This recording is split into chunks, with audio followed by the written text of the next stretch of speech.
காவடி ஏந்து பழனி மலைக்கு நாலடி நடந்தால் பலனும் இருக்கு. வேல் முருகா அரோகரா அரோகரா வேல் முருகா. காவடி ஏந்து பழனி மலைக்கு நாலடி நடந்தால் பலனும் இருக்கு. வேல் முருகா அரோகரா அரோகரா வேல் முருகா. காவடி ஏந்து பழனி மலைக்கு நாலடி நடந்தால் பலனும் இருக்கு. முருகையா கந்தையா துணையாய் தோன்றும் வேலையா.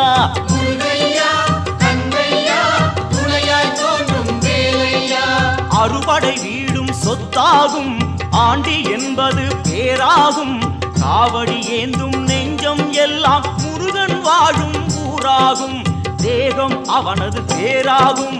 வேல் முருகா அரோகரா அரோகரா வேல் முருகா.